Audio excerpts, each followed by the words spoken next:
ariko ntuzongere.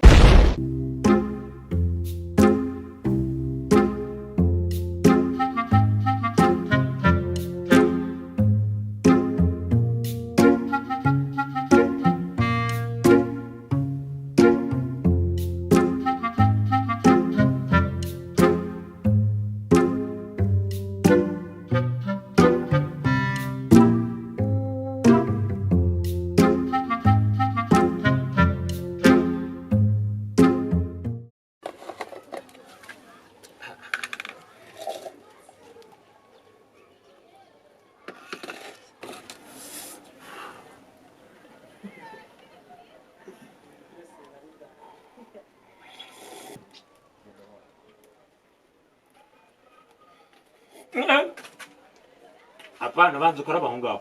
Karaba. Banza ukaraba aho ngaho. Karaba. Asa ni mwe muraza karaba n'isabune. N'isabune. Mwe muraza mwihura mu rugo nka ubuso ubagiye ukaraba. Ndaje.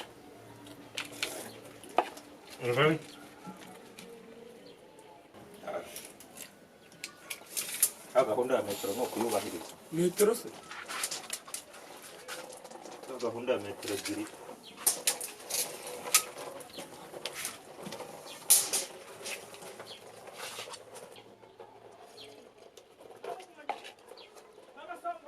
Ya gahunda ya metero 2 no kuyubahiriza. Wumvise?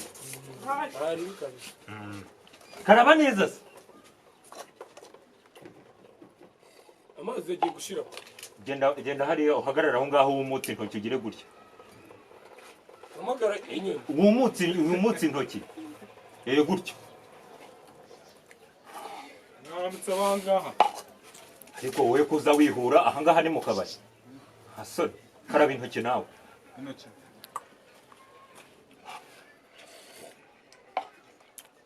Gahunda ya metero 2 ntabwo uri kuyibona.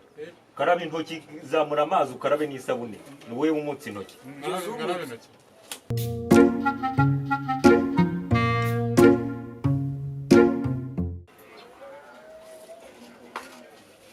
Ndaje mwe mahagaze aho ngaho. Mwe muhagaze aho ngaho izo ntoki zibe zuzi.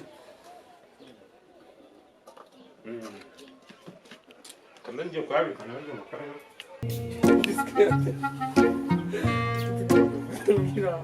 Muguma aho ngaho ndaje ibyanyu namwe mbigiteho. Bwana kujya kuzana igikoma. Nta mandazi. Oya. Nta mandazi. Umva muri kujya he? Woje kugira utaha. Cyane nje kureba radio. Waje kureba radio hano uri kuhabona umunara? Ariko nari gikeneye. Ndakubwiye ngo hita usubirayo. Wowe waje kureba iki? Nje gutirimba burango neke igikoma. Ihute se genda zinga amabingu ugenda.